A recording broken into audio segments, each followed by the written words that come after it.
The GAA Hour with Colm Parkinson is brought to you by Paddy Power, home of the Money Back Special. And when I started running, I suppose I didn't stop, and when I got the chance to go, I said I should go, and so I opened up. We're only the small little fish out there, so we are, and we're trying hard to make it through. But it's hard to get the breaks when you're the smaller fish. Because I love this county so much, you know, and it's just, I'm delighted that the lads did it for the people of Waterford today, because like I'm heartbroken. The first GAA of the new year. It's great to be back. Connor and Conan are in the studio here with me. A full month off, lads. Absolute break from GAA. I'm enthusiastic. I want to talk about rules. I want to talk about media bans. I want to talk about siege mentalities. I want it all. I want it all, lads. That's it. We're back. We're back for a new year. Are you forgetting we were all in here New Year's Eve? Oh yeah, we were all recording that show live. Yeah. Forgot about that. And we've a penalty shootout, Connor, and you were there. How exciting! What a great start to the year. Oh, it was unbelievable. I brought my daughter along to see her first Mayo game, and she got a chance to witness a little bit of history. Wow. But it was really exciting, actually. At the end, nobody really knew what was going to happen. There was a draw at the end of the game, so we were like, is it a free taking competition? Is it more extra time? And then there was a big announcement over the tannoy. It was like a penalty shootout competition. And then there was a few people talking behind us. It was like, oh, well, is it going to be just goals or points? No pints allowed. And then there was a so he answered back? No, he didn't answer. He just like, maybe he did, but it was like, no pints allowed. And then there was a big rush from the stand to behind the goal. And how did you know which goal it was going into? You? Oh, you were watching the toss, were you? Yeah, and then the Mayo and Leitrim players started kind of lining up on the 45, like soccer players would line up along the centre circle. So everyone, the big rush of, well, mainly kids, but a big rush of people to behind the goal where that was taking place. And it was really weird. Like all the Mayo lads were lined up with their hands, you know, like wrapped, like linked up, and the Leitrim players weren't. So I'm putting that down as the reason why Mayo won the shootout in the end. But that's fantastic, though, isn't it? Because I know, like, I mean, the one of the games decided on the day. And then obviously there's GAA diehards that would not want to go down the soccer route because it's the enemy and it's our competitor. And you try these kicking competitions that just don't have that same excitement. They just don't. No. And that's it. Penalties are the way to go as far as I'm concerned. So apparently this was just a solo run by the Connacht Council, was it? Like, I mean, this is Prunty decided this themselves. This was not a directive or a new thing. The impression that I got was that after hearing John Prunty speak about it on, I think he was talking to Morning Ireland on Monday, was that he's on the Central Competitions Committee as well, and they seem to be given a mandate by Central Council in November to come up with their own solutions, potentially involving penalties to the pre-season competitions, so only for the pre-season competitions. But I know that James Horan only found out that it might be penalties on Saturday. Yeah. Because I think Jason Doherty said that he actually practiced about 12 or 15 penalties. He ended up scoring the first one even though he slipped. So I don't think it was a solo run, but there was definitely room for the Connacht Council to decide, you know, what they wanted to do with it, as opposed to it being mandated across the board that it was a free taking competition or extra time, whatever. Now, was there respect for the kicking penalties, or was the opposition go, whoa? Complete respect. I'm not sure I like that either. Yeah. I don't want to go down the rugby route of not being allowed to even speak in a pub. In a pub, So Central Council are going to listen to proposals on the 19th of January and can endorse penalty kicks or penalty pucks in hurling or kicks in football without the need of approval in Congress.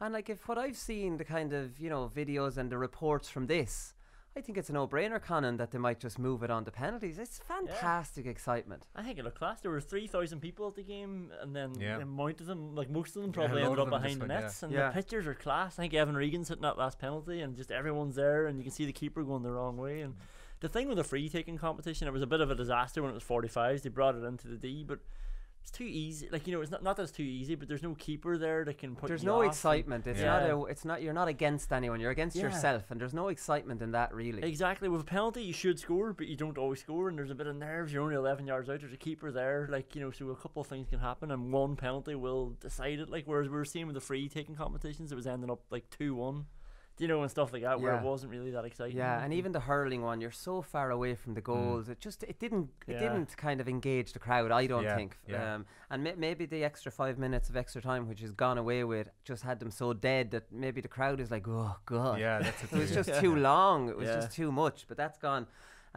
Interestingly, Jason Doherty said on James Horan, just to finish up in Mayo, and I thought this was interesting. He says when he came in 2011, he really raised the standard of Mayo senior football in general across the board in terms of expectation and skill level. And this is what I'm wondering about James Horan with Mayo. Now, I'm not reading absolutely anything into that, even though Mayo had a strong team out. But can James Horan have the same impact with Mayo when he's not following John O'Mahony, wasn't it, back in 2000, who would have been one of the old school managers? So you bring in this real professional, modern approach, and the players really get a kick out of this and respond to this. Now Mayo have had that under Rochford, Tony McEntee. They've had a really professional setup.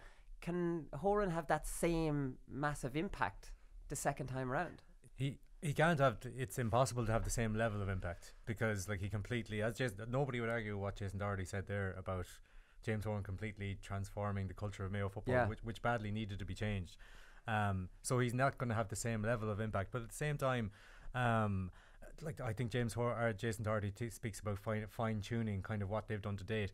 Like it's not as if, like there was a few kind of eyebrows raised when Mayo went back to James Horan. Oh well, he managed you before, but it's not as if we've got 2014 James Horan managing the 2019 team. No, well that's true too. You know, like in the meantime, he's done a master's in coaching. Like I'm not 100% in it, but as far I've heard that he's visited some professional setups in other sports just to look to give something different, and it's clear from I think anyone watching him on Sky as well that he's really in tune with kind of the modern game and stuff like that. So not saying that like he's not going to make the impact that he made before, because it's impossible, because he made such an impact. Yeah. But I think he can definitely bring it on a little bit further. Bring it on another little bit, and he's been completely in the game. He's been in hurling, he's been with Westport, so like I mean, he's not just gone away for 5 years and come back. It's just like I remember the impact he had and how he changed all the perceptions, and even on the sports psychology thing and the coaching, and had them practicing with the left and improved a lot of their basic skills. But he's done all that now. Like I mean, you'd love to know what he's going to start on now, but obviously that's for James Horan to think about. We can't put it off any longer, lads. There's new rules update, and it's the 3 hand pass that's causing all sorts of shit. We can't fight. Only Billy Lee can say a good word about it, Limerick manager. And I have to say, Billy Lee's a breath of fresh air to actually sacrifice the modern game and how teams play now for look at the bigger picture and not your own little patch, which I think they're all doing. I want to start with Declan Bonner, who's done nothing but piss me off on my first day back to work. When I read this, I couldn't believe it. He says it's actually curtailing goal opportunities. Now, a lot of them are saying this, and that's fair enough. About 8 or 9 different times in a match, it curtailed good movement, good flowing moves. Is that improving the game of football? Question mark. I think it's a waste of time, and I've said it all along. So Declan absolutely, completely unwilling to give this any chance. Now we know Donegal, above any team, even in the 90s, played the ball through the hand more than anybody else. But the stat that the GPA I was reading, or the stat that David Klassen released before Christmas, that in 2011, almost 9 out of 10 hand pass sequences ended after 3 hand passes. In 2011. So this isn't something bastardizing the game. This is just going back to 2011, where it wasn't defensive systems orientated and hand pass orientated. You would swear we're going back 1970s the way these things. So teams in 2011 with just about 9 out of 10 hand pass sequences finishing at 3. How were goals scored back then, lads? It's not impossible. You just have to change your mindset. But this is the part of Declan Bonner's comments that really bothered me. We have actually done nothing about the 4th hand pass in training. We haven't even mentioned it, to be quite honest. From day one, I couldn't see it being brought in because it doesn't make sense, and I presume none of the coaches around the place are doing very little work on it because they can't see it being used. That's just very disappointing. Really annoyed me as well. Isn't that shocking that an inter-county manager thinks he's above the game? Now this was decided. You're not the guardian of Gaelic football, Declan Bonner. You're a manager playing within the rules of Gaelic football. It's not your opinion. These are new rules that are being tried, and it's on you to go along with it and do they work for the interest of the game. And to say that he didn't even bother his arse and he's refusing to. Well, the laugh will be on the other side of his face in during the league if he hasn't practiced it, because they will be in the league. I can guarantee that. You can guarantee they'll be in during the league? I can guarantee you that. They'll be in during the league. The mandate was for they'll be in for the trial for this and for the league. The only thing that's doubting that is the GPA survey, and John Horan's going to meet them, and everything will be okay. Well, I thought they would be in for the league, and I thought it would be ridiculous if they're not in for the league. They have to be in for the league. It's very when Declan Bonner's doing this. Yeah. But if you're going to make such a big deal about changing the rules and the amount of work that went into proposing these rules, like they're not perfect. Of course they're not perfect.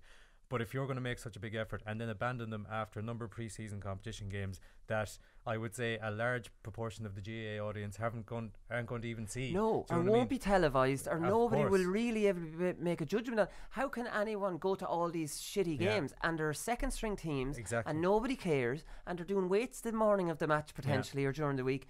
You can't make a judgment off this. Even if they are terrible, the judgment has to be made after a significant period of time in a decent series of games like the National League. And I think Colin, you've mentioned it before about you're bringing into question the sanctity of the National League by just making an experimental competition. But as Billy Lee said earlier on, nobody's looking at the bigger picture about the overall health of the game. And if it takes one National League campaign to try these and to see if they might be worth it, you can't just abandon them like at the end of January and I'm just on that. say they're not for the league at I'm all. on that. I know you're not. No, I don't want to go back over kind of stuff we've talked about already. Too. Like if you're going to do, I don't like the rules. I think it's stupid. But if you're going to do it during the league. So you think the game in 2011 was stupid? It's not 2011 anymore. Like Donegal won in 2011, Ulster, and they won the All Ireland in 2012 because of the way the game was. And I know you're saying let's try and get it back there, but teams all over the country have evolved since then. So no matter what you're doing with the rules, like teams now know how, like they should be defending a bit more. They should block up Conor McManus instead of leaving him 1-on-1. Like that doesn't really change, and that's unfortunately the problem with the rule. Like it's not the same game. Teams are more evolved. Yeah, they're more evolved, but maybe we can get them back away from the way they are. Here's a couple more comments because it's universal disapproval of these rules. So Cork's Ronan McCarthy said limiting teams to 3 hand passes in succession will encourage more use of the blanket defence, as it is very hard to work through a defence if you have to watch the number of hand passes you're making. You hear this argument a lot, which I find very, very confusing, considering Rory Gallagher says, I think we're all asked to keep an open mind. We've been training under these circumstances for 5 or 6 weeks. At least he's doing it. We've played a couple of games. I've been at a couple of games. I think the general perception is that it's farcical. It leads to a lot of ludicrous short kick passing. It leads to a lot of... It shouldn't have to lead to short kick passing if you leave men ahead of the ball, Rory. It leads to a lot of unforced errors, and it's a disappointing set of circumstances to try and coach and play. So we know that obviously Carlo are very against it, the players and the management. So what confuses me is the managers who say it suits defensive teams, yet the defensive teams are not overjoyed by this fact that it suits them. They're complaining about it as well.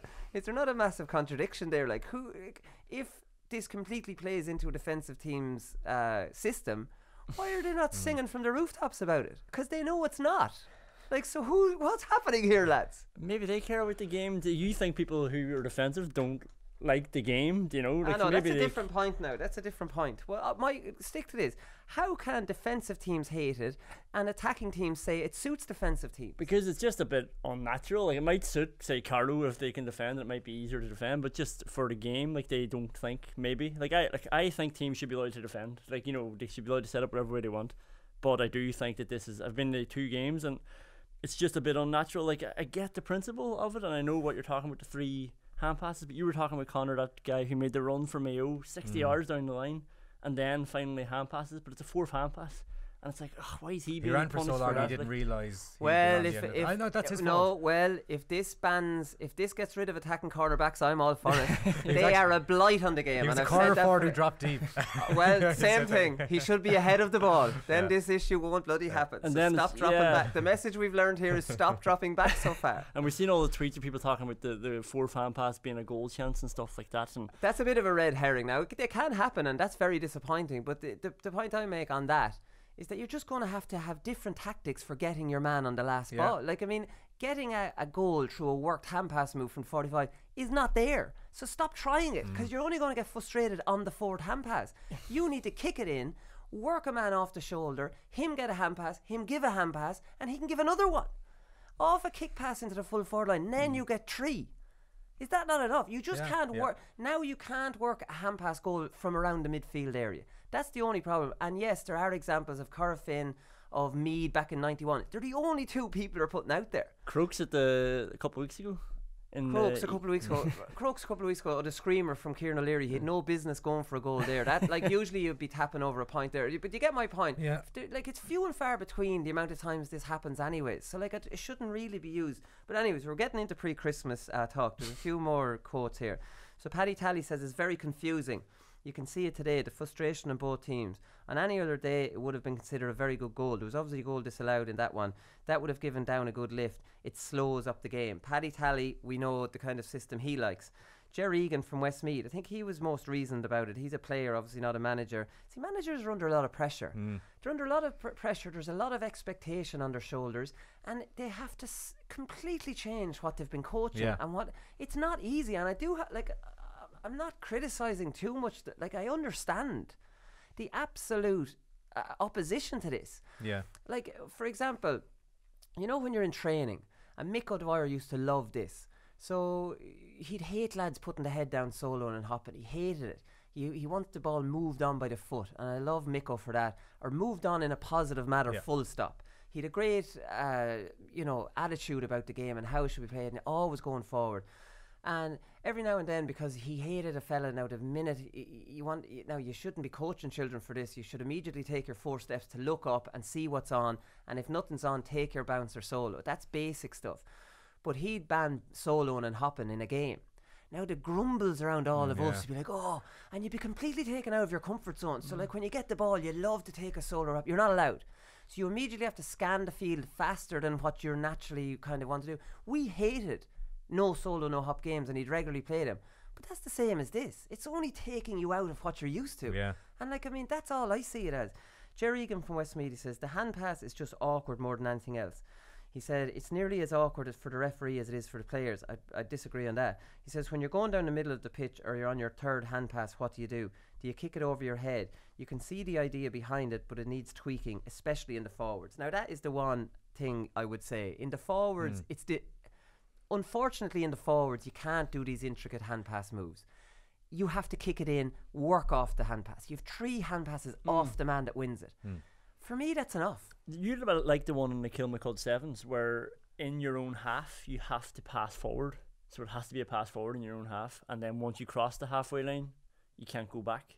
You know, so something like that, it makes it. You know, it means then it's a bit more natural in the forward line where you can work something, or if there's a blanket defence, you don't have to mindlessly kick it to them or whatever. A lot of people are saying, right, that this is a symptom and the cause is the blanket defences.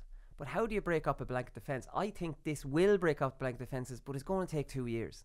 It's going to take, for example, we saw defensive systems in 2011 first.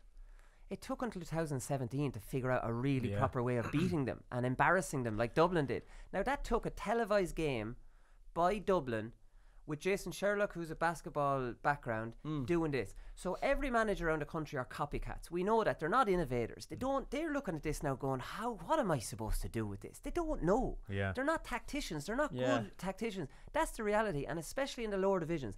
So what this needs is a big televised league final with Dublin using this, like, you know, lovely moves, and here's your 3 hand pass. They need a visual on it. But they need to understand, how do we do this right? And they need to see Tyrone, for example, against Dublin in league final, not playing their traditional defensive game, but playing 1 man back or 2 man back, leaving men ahead of the ball and putting together good moves, using the offensive mark. Next minute, all these copycat managers around the country are going to go, oh Jesus, because on their own back they just can't do it. But I thought Dublin did that in 2017, like when they showed up Tyrone and the blanket defence. But it still makes for a very boring game. They have shown it up, Conan, but it makes for mind-numbing, like 29 hand passes in a row they got for 1 great score.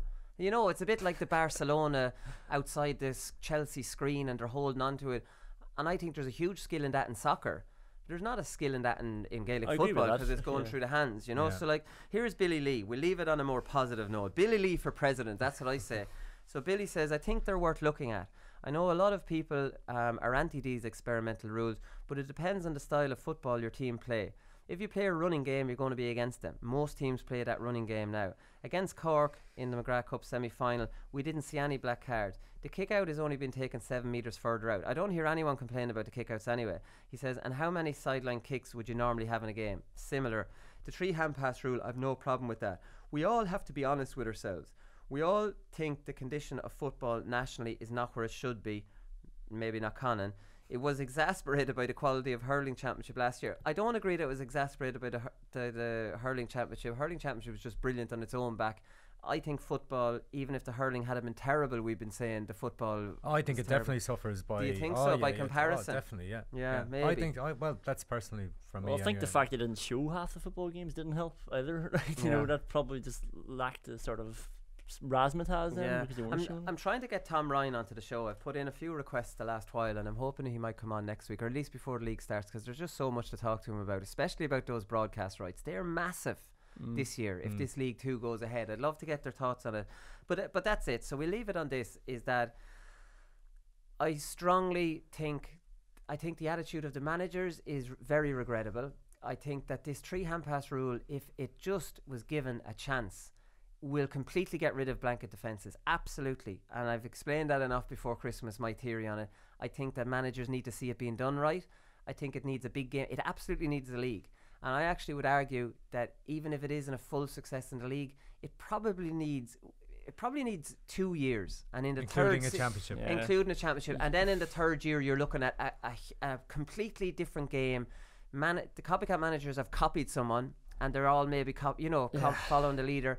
It needs that. I don't know, unless we see a league semi-final. We'll be seeing the league games on television. The only problem is every other manager will be playing a league game. We'll need a huge league semi-final and a huge league final, and this working in those games. That's what we have to hold out. This is like Brexit. You've changed the terms now, though. You and David Hassan didn't tell me that you're going to take 2 years to make this work. No, well, like anything, Conan. If you look like it took 6 years to figure out blanket defences. These are new rules, so they'll have to evolve. What I'm saying now. But we were told look at it in the league. Do you know? But now we're saying 2 years it'll look good. No, I think you're confusing this, Conan, because these are to be trialled. That's so trial them in the league. Yeah, exactly. But to think that in 2 years' time these wouldn't be fine-tuned into a much better spectacle than they will by the time the league ends. This is just to see is it possible that they'll work. But people have to remember why suggested rules have been brought in the first place. Well, that's a fundamental point, because I don't want to see Fermanagh play Dublin without being allowed to use a blanket defence. I don't want to see that. I think that's going to be the stupidest thing I know, but the alternative is going back to what we've had for the last few years, which is Gaelic football has been talked down as the ugly thing on the shoe of the GAA. Wait a minute. You don't need. This is the great thing. They're Division 2 teams, so they would be in your top tier. No, but this is a great thing. So there's a defensive team a good team against a weaker team. The brilliant thing about this new rule is you can play 2 sweepers, Conan. We're only saying you leave 4 forwards up, you have enough men ahead of the ball. And the great thing about the 2 sweepers, it will be enough of a carrot for the other team to actually try and kick it in.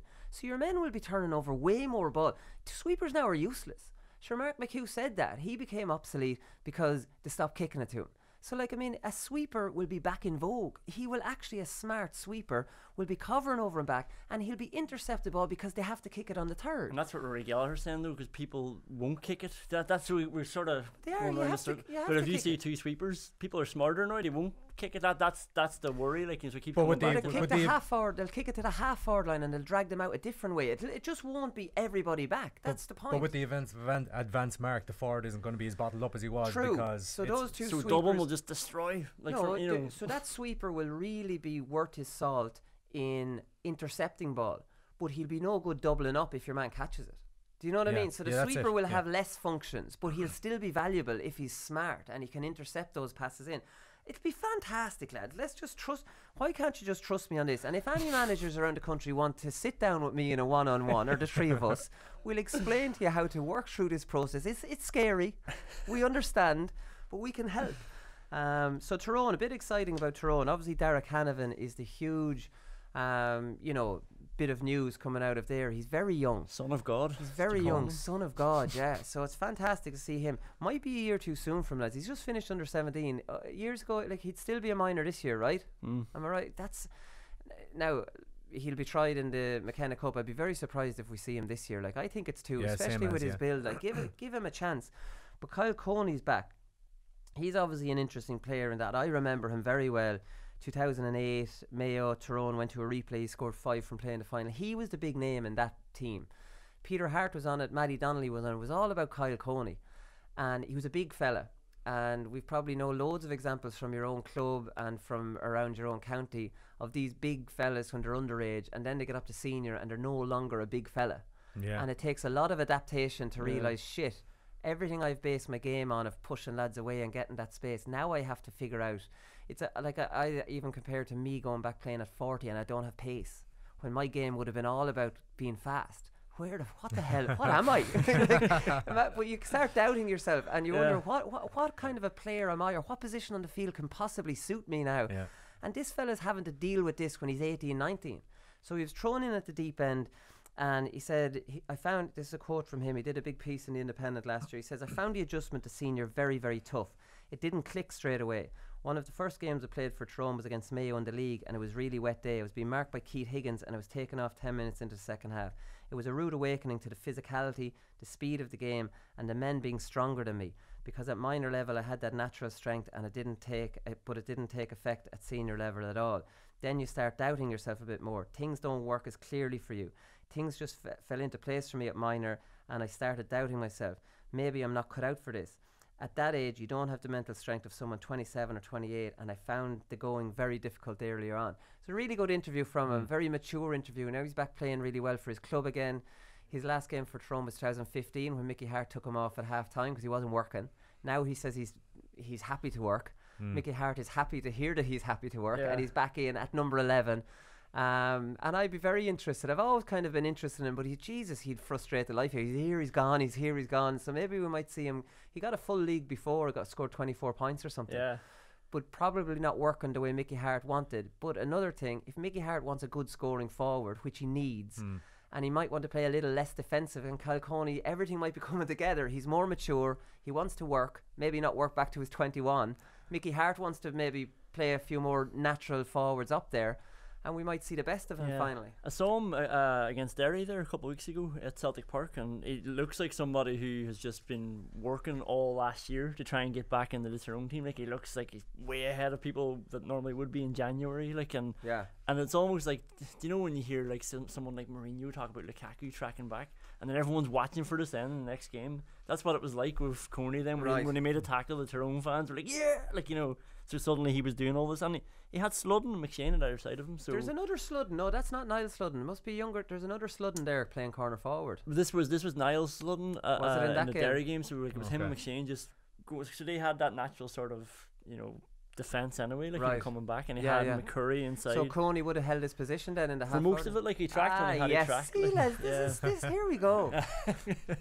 Shit, what have I walked into here? This is fantastic. And he was man in match that day as well. How old is he now? How old 28. is he? 28. Okay, yeah, still plenty of time, yeah. Because Aidan O'Shea was playing that same minor final you're on about, He completely dominated. I remember that game. It reminded me of Tyrone played Mayo in a All-Ireland minor semi-final in 2001, and Sean Kavanagh was minor, and he just blew everyone out of the water. Right. And Kyle Coney in that game was reminding me of the same thing. It just never had really happened for him afterwards. Aidan O'Shea was the big thing. He was playing senior the next year, and he's kind of just been a mainstay since, like, you know. So, and similar situation, Aidan O'Shea would have been the big man kind of growing up as well. Yeah, he's a big man now. Exceptionally big man. He's a brute of a man. I actually wonder, have you seen Aidan O'Shea's Instagram? So he's occasionally flaunting around the world, this fella is. Where's his head at? This is what I want to know. He's in Thailand, he's in New York, this fella's all over the world. He's very lucky, James Horan. He's used to holidays in December and January, so you know. If James Horan wasn't a manager, I know there are Mayo managers who would take exception to where your head is at if you dare to go on a holiday in December. Anyways, we'll move on. Eddie Brennan and John Maughan, welcome to the weaker counties. That's what I titled this. So they're both very frustrated for the same reasons. So Eddie's obviously Laois manager, and maybe there's a bit of fallout with the Ross King thing, and Ross dropped off the panel. Eddie says there's a lot of other guys not in here either, and it's something I think that definitely has to be looked at going forward. Say how do we change that? Kieran Collier opted not to come in. You can talk to lads all you want, but to me it's very disappointing. It's something I just don't get. I just can't understand why lads would not want to hurl for their county. To me, if you excel with your club, there should be a drive and a graw to do that. Absolutely, that's the way it was in my day when I was minor, when I was a Portlaoise player. I was desperate to get up and play inter-county football. Are they now when they see that it's 31 hours of their lives? I think that has a huge impact on it. And John Maughan is the same. He says, this is John Maughan's quote, "It's totally different with teams in the upper division as regards the whole ethos of inter-county football. There are a lot of guys I asked to play for, and for a combination of reasons they haven't got the desire, the commitment or the passion or time to commit to inter-county football at this level. It's not the situation when you're talking about the Mayos, Dublins, Kerrys, Tyrones, Donegals. Mayo, Dublin, Kerry, Tyrone, Donegal have all won provincial titles in the last 3 years. So like, I mean, so others won all, well, Dublin won All Ireland, but they've all been in every one of them have been in All Ireland final in the last 6-7 years. It's not a good comparison. That's exactly it. That's exactly the problem. So you look, we know this ERSI report that we talked about on the show a whole of the time, say that they're putting in on average 31 hours outside of their working day. There's the reason. It's not like you don't want to prove yourself at intercounty level. It's like, can I do all that?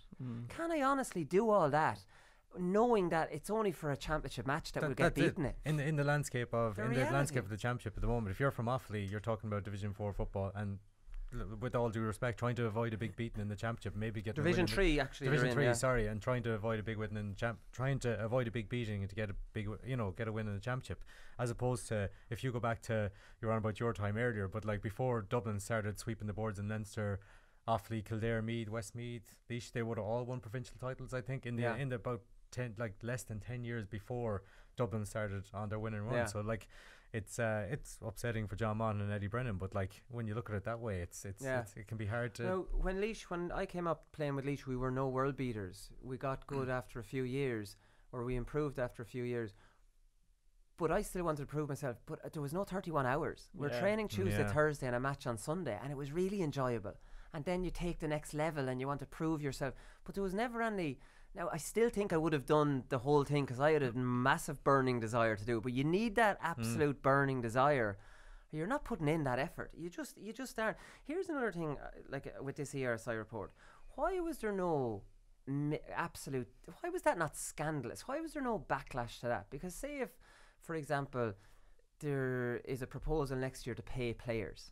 So suddenly there'd be war about this, right? Wouldn't there? There'd be the grassroots would go crazy. This is an amateur game, and these lads are putting 31 hours in outside their own work into an amateur game. So it's not an amateur game in any shape or form, and managers are being paid.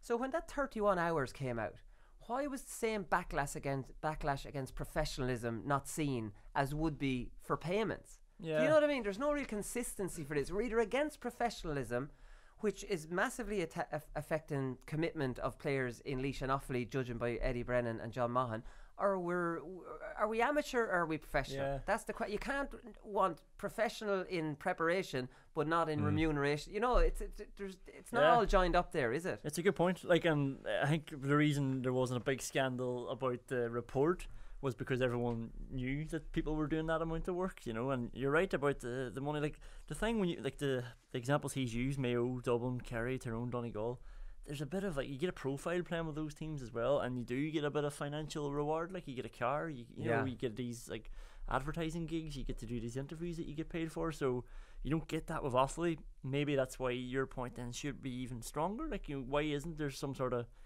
like cap? You've talked about this before, like centralised thing where everyone gets paid for playing. And it's usually the fellas that don't commit are not these young lads coming out of minor and 21 that have that burning desire, because they all have. It's the fella that's been there 4 or 5 years, has made it onto the team, has kind of, what do you mean, quashed that desire inside him. Like, okay, now I know I'm good enough to play at this level, but Jesus is hard.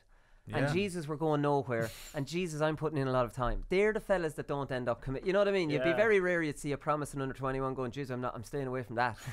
Do you know what I mean? That's too much for me, because it's just that raw desire. Why do you play? And that's what Eddie said. He doesn't understand why lads don't want to play. I think these lads do, until they realise what the kind of life it is, do you know, for the weaker counties. But that's a wake-up call for the two boys, basically. So Peter Keane, it's Keane or Kane? It's Keane, isn't it? Peter Keane. Probably Kane in Kerry. It's Kane in Mayo anyway, so I don't know what it is in Kerry. So I haven't actually heard his name being said, so I'm not sure how to pronounce it. But anyways, what he's saying here is completely wrong. It's on the Declan Bonner kind of school. I don't know if it's after listening to Eamon Fitzmaurice for 5 years as Kerry manager, who just played a game like Jim Gavin, who said nothing really majorly interesting at all, and that's just pretty much admitted that. Completely admitted it with Tony Lean in the Examiner. But Peter Keane is pulling no punches, anyways, when it comes to these, when it comes to the National League, and when it comes to these new rules. So Peter Keane says, "Is the National League of utmost importance to us? No, it's not." Right. So there you go, straight away, blunt. If this is his personality, I'm liking him already. Ultimately, there's a bigger picture. I have a great squad to work with, and it's a challenge that we're all embracing. And this is on the new rules. He says 5 changes is a lot in one sweep, and we didn't play the McGrath Cup to work on them, he remarked. He says we have more than enough to be worrying about than the intricacies of rules which will not be in play for the championship.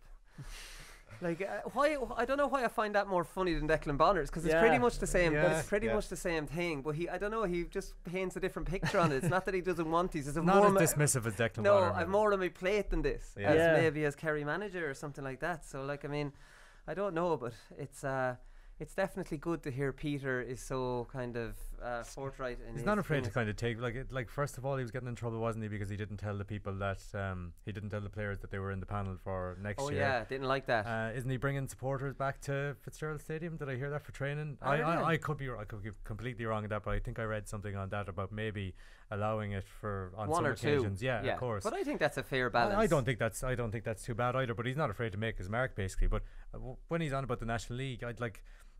Kerry supporters, as Paddy O'Shea documented quite famously, are they're a very demanding bunch, effing animals. And if he was to say, well, the National League doesn't matter that much, and he was to lose 3 games and they're about to be relegated, well, then I'm not sure he might have the same attitude then. But just going on, I remember Eamon Fitzmaurice's first year. I think he had to win his last game to stay up. I know it was under serious pressure, and this is Eamon Fitzmaurice having been involved in the county setup already on the management team and having played for the county for years, and he was under pressure. So like, if Peter Kane thinks it's going to be any different for him, I don't think so. Yeah, Kerry never performed that well in the league, even though they've made a final and won a final. The early rounds of the league, they were very, very rusty. He said as well, it's a unique achievement for Kerry to have achieved a 5 in a row in minor, but there's no guarantee of success. And prior to that, it was 20 years since their minors won.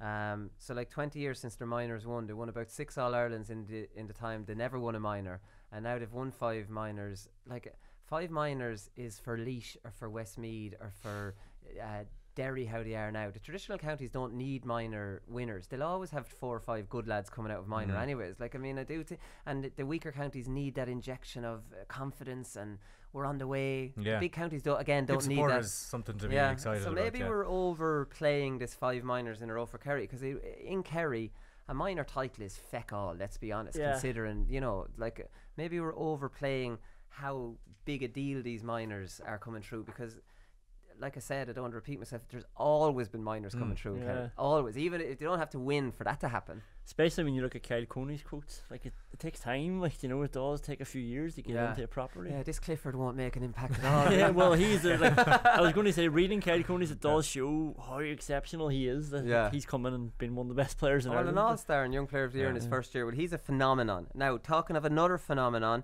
to another county that sounds like Kerry, which is Derry. Ben McCarron. Here we Talk go. to us about Ben. A hat-trick on his debut. Willie, when I saw this on the sheet, I tell you, my heart jumped. So, Connor, you'll be well aware of this under-16 team that I famously talk about, the team that I used to coach.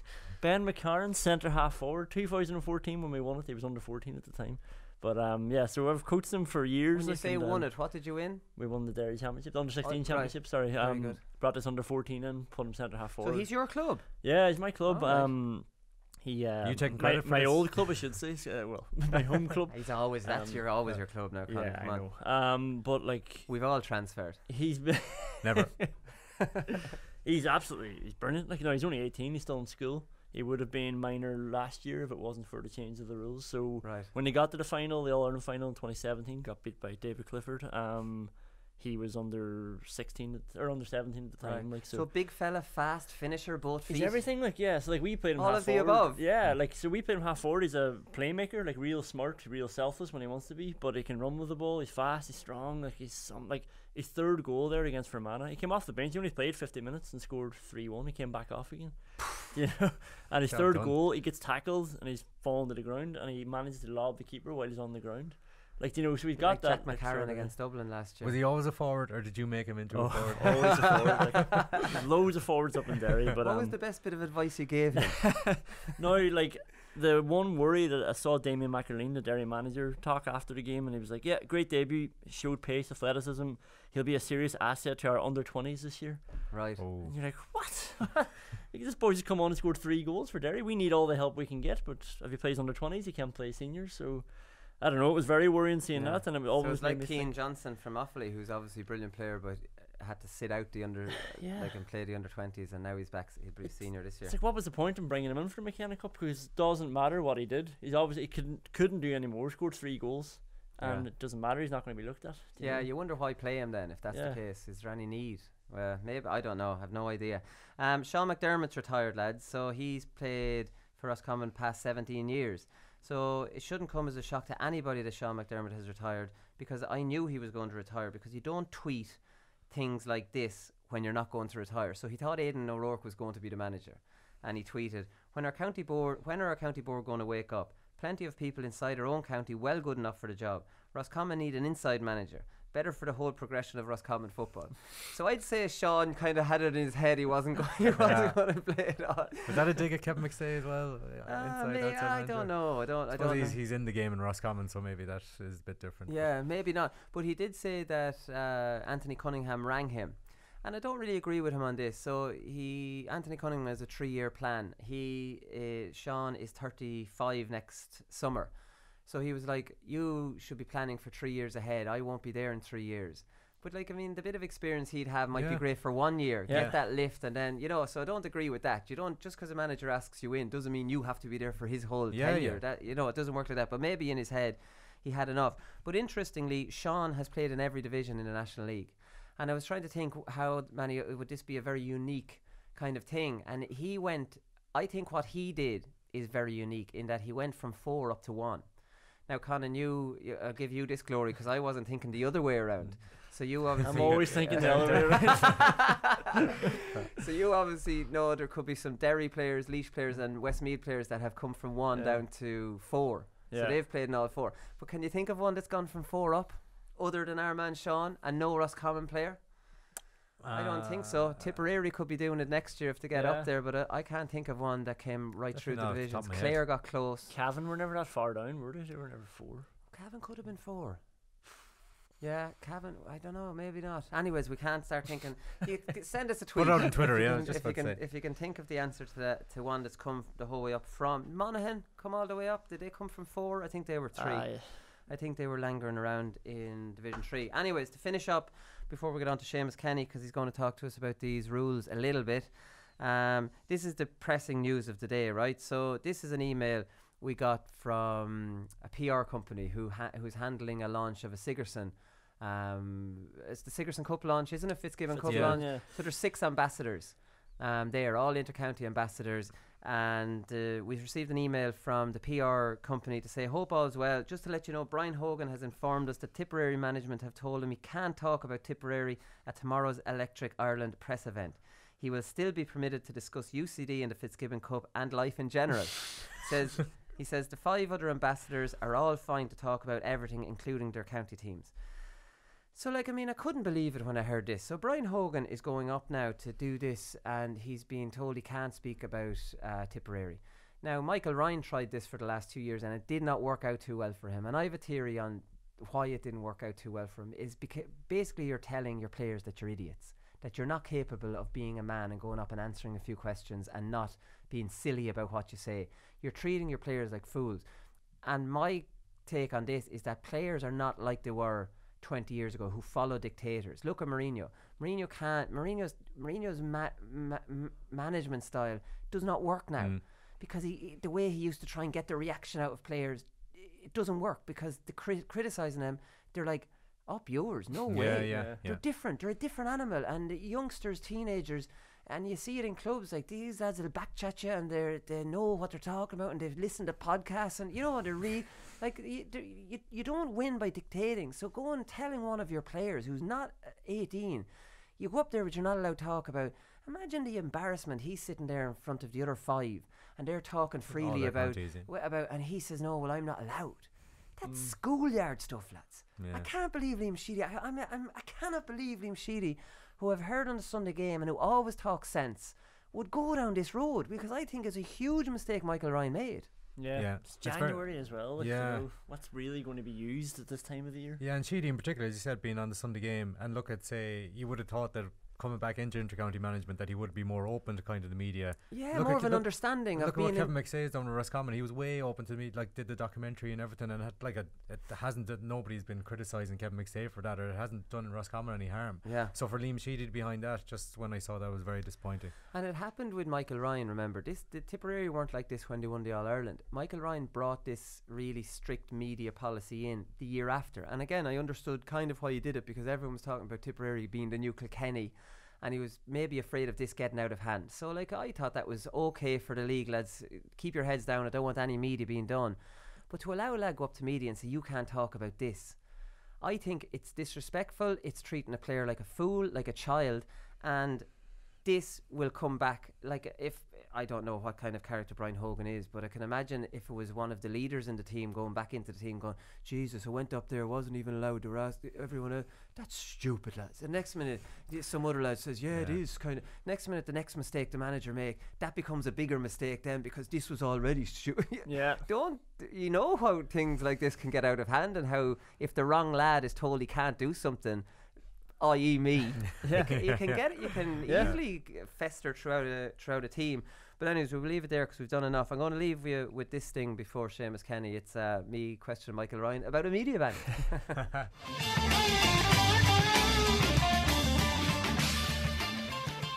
Alright, so we talked a lot at the start of the show about the 3 hand pass rule and how it's causing so much problems for players and managers, and to talk a little bit more about it, Playing Rules committee member and former Meath footballer Seamus Kenny joins us on the line now. How's it going, Seamus? Oh, good, Colm, yeah, thanks. And you must be keeping the head down this weather.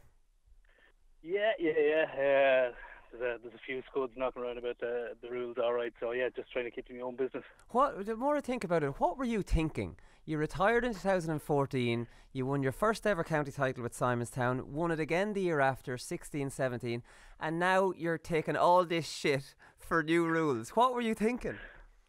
A glutton for punishment. Maybe I was just looking for an excuse to get out of the house as well, but look, it's something that GAA, I'm hugely vested in it. I have a massive interest in it, both in my professional life and outside of my sporting life. So look, when I was asked to get involved, it was a no-brainer for me. Yeah, how did you end up getting asked to come on it? I'm just wondering that when the number flashes up on my phone, I'll know to let it ring out. Well, I suppose how it came about was I would have got to know John Horan through when he was chairman of Leinster Council there, and when he became president, he gave me a call to see if I'd like to get involved in it. And so when you get a phone call like that, of course you want to help out in any way you can. So look, I suppose in one way it was an honour to get the phone call. Yeah, because obviously you're an ex-intercounty player. You're also a Meath operations manager as well. Kind of, you're overseeing all the underage structures in Meath football at the moment. I might actually talk to you a little bit about that at the end if we have time. Yep. But there is a criticism of the committee, Seamus, in that Brian Cuthbert and yourself are the only two obvious kind of inter-county football men. Yeah, look, I suppose there was going to be criticism no matter what, because it's very difficult to please everyone. But yeah, look, Brian obviously would have played and managed Cork. I was probably still playing, or still am playing, and would have played intercounty myself. David Collins, who is also on the panel, he was a former Galway intercounty hurler, but would have played a bit of football as well. So I suppose people might have looked at the committee and felt that, are they really in tune with modern day play and all the rest? But I would feel there was a good balance in the committee, because look, the other members would have had a huge amount of experience both on the committee previously and interpretation of rules and how they're applied, because that was one of the things maybe I wasn't conscious of when I got into the committee originally, was how rules would have to be amended to suit what we were trying to achieve. Right, okay, the kind of technical issues that might arise. Exactly. Right. Exactly. And so, like, say for this 3 hand pass rule, just as a matter of interest, yourself and Brian, would you have been pro this, or how much debating? Would you have been voted down on this? Because you and Brian, for example, might have been against the 3 hand pass rule, and it still could have gone through. There was a lot of debate on a lot of the rules, to be honest, and there was a lot of other rules that we would have looked at. I suppose if we were to put forward all the rules that we would have looked at, you could have been up on 10, but like that would not have been practical in our first year on the committee. Yeah. But we looked at different. I suppose we looked at the international rules where there was the restriction on 6 hand passes. We looked at a lot of the evidence that was supplied to us by Rob Carroll and how the hand passing had increased dramatically in the last 7 to 8 years. It's gone up nearly 100 hand passes again. But like, yeah, of course there was debate in it. There's no point saying otherwise. One of the key debates around the rule was that it would have an impact on the team that was attacking for goals and would limit opportunities. So once we trashed it out, like we just felt that, look, obviously the hand pass it's been prevalent in all the games. I suppose you couldn't really have a limit on a hand pass in a certain area and not in another. It would just be too hard to officiate. Yeah. Like one big criticism about the hand pass is, obviously you mentioned it like the good forward play. Now, there is a stat that said back in 2011, 9 out of 10 hand pass sequences ended after 3 hand passes. So I think managers' heads are so ingrained in how the game is now that they can't go back to, that it's not actually that big of a deal. It's a mindset change. But it is difficult to know when you see managers coming out like Declan Bonner saying, we've actually done nothing about the forward hand pass in training. We haven't even mentioned it, to be honest. And Peter Keane said something similar. We've more than enough to be worrying. About than the intricacies of a rule change that won't be in play for the championship. That must be really disappointing, considering how much effort you put into it. That inter-county managers are dismissing this like they're not even paying attention to it.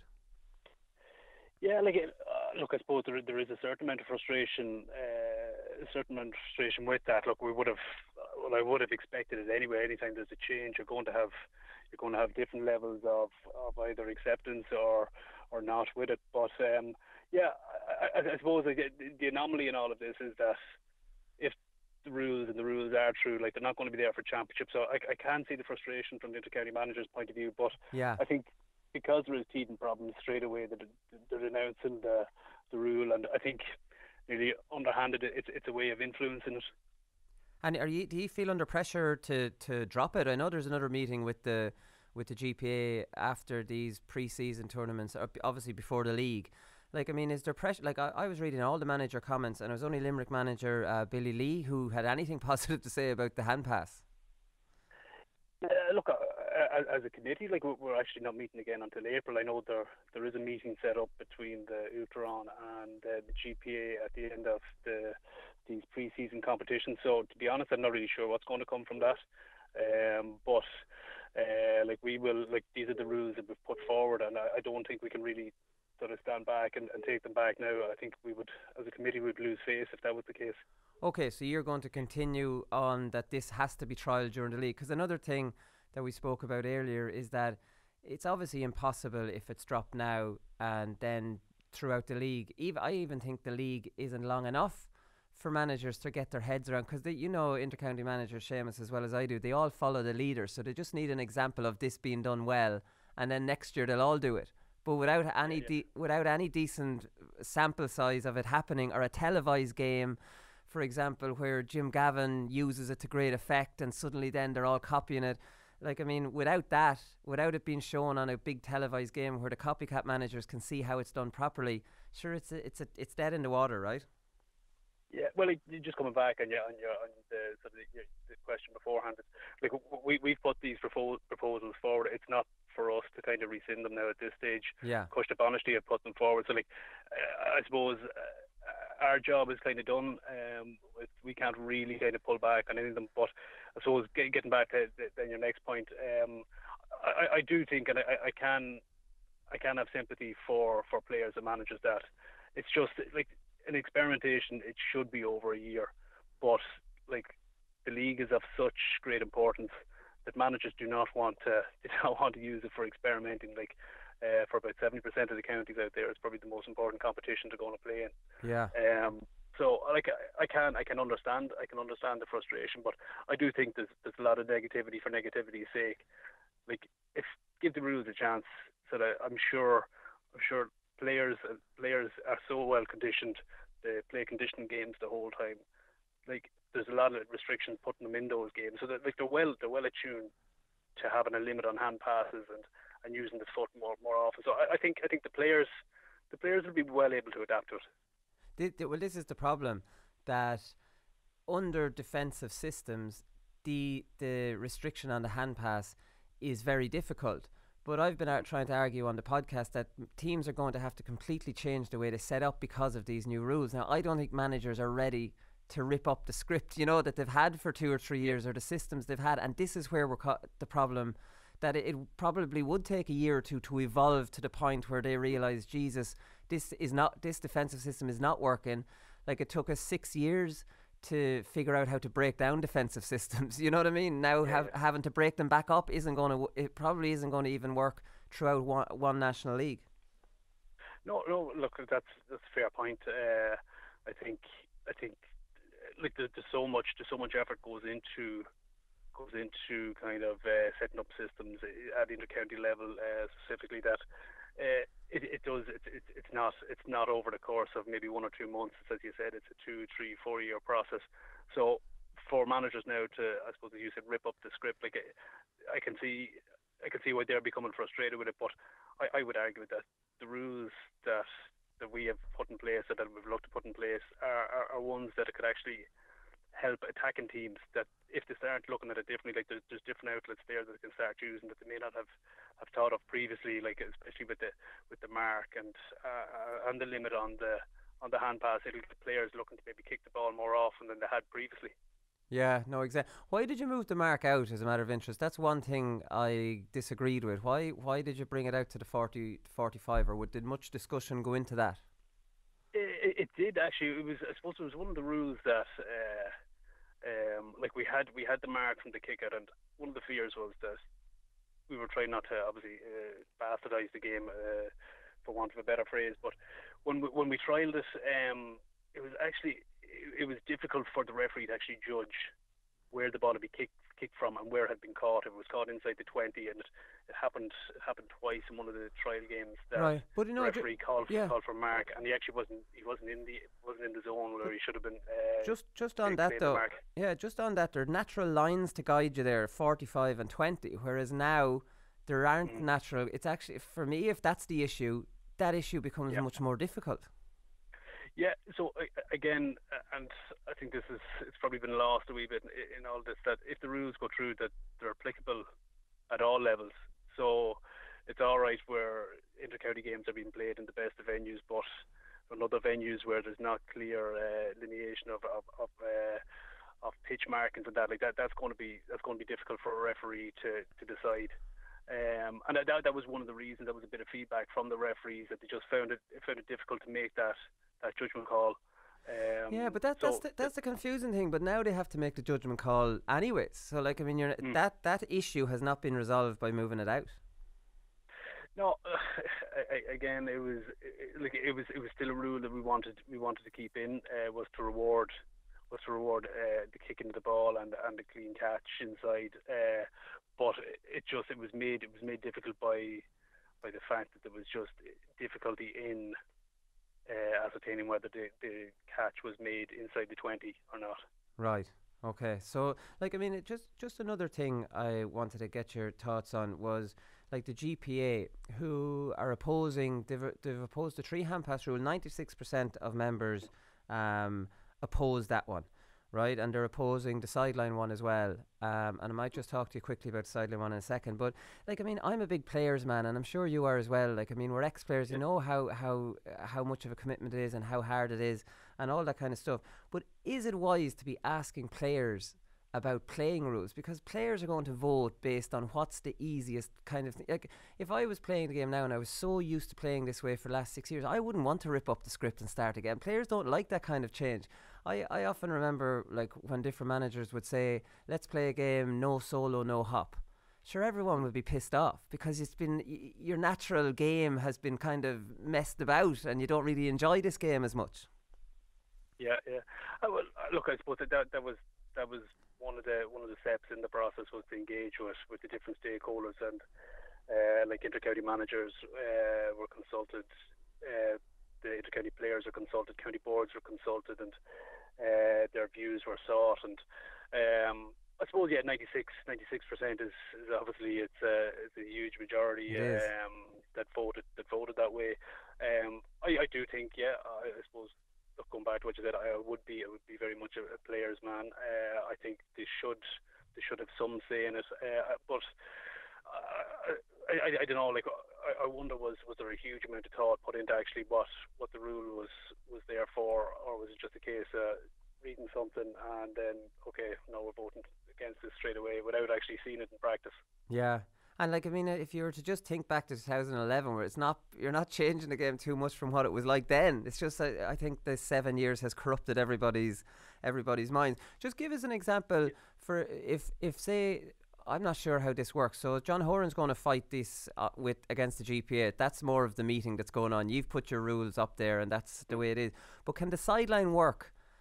The forward sideline work if the hand pass restriction doesn't work? Do you know what I mean? Like, if I'm taking the hand pass restriction will force teams to play less defensively, but if, as the game is now, without that, having to kick a sideline forward while a team has a load of men back behind the ball, it doesn't seem fair on the attacking team. Yeah, again, I suppose what we're trying to create there, again, there was probably different nuances to that type of rule, like possibly looked at not playing it back to the goalkeeper as part of it as well, it was pretty much that trying to promote a ball being played forward at all opportunities, and a ball being played forward creates a contest. Contest creates a bit of excitement, and that nearly unknown. And I think Gaelic football the game has become somewhat sterile in the fact that it's very much possession-based game, and you're waiting to create a space or an opportunity, and like there's so much possession, and like I think it's been driven by stats as well, and ultimately players are afraid to make mistakes, so like they're obviously going to take the simpler option, which is a hand pass, instead of trying to maybe expose a team by using a foot pass. Yeah. So this is being reviewed now after pre-season. So who's reviewing it then, or who's measuring how successful it was? I'll be honest. I'm not really sure. I think it's going to be just a discussion between the UCRON and the representatives from the GPA. As I said earlier, we are not due to meet again as a committee until April. Like, we'll be constantly reviewing the games over the National League, and we'll be taking whatever notes on the rules and the viewing of the rules and that back with us to April. But in terms of what's coming up in 2 weeks' time, I'm not really sure. All right, so this meeting seems to be just that's an internal issue with the GAA and the GPA. As far as everybody's concerned, these are happening in the league, and the likes of Declan Bonner and Peter Keane and these fellas need to actually wake up and realise that. Yeah, unless something dramatic happens at that meeting on the 19th. It does. Look, from our point of view, the rules are in for the National League, and that's where we'll get a great understanding of whether they're going to be successful or not. Yeah, okay, just to finish up here, obviously mentioned your operations manager in Meath, so you're controlling all the games development officers and everything. Is your biggest challenge trying to stop the blight of Dublin jerseys being worn around Meath?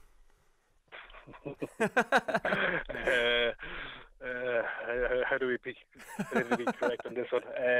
I know, look, like Meath obviously has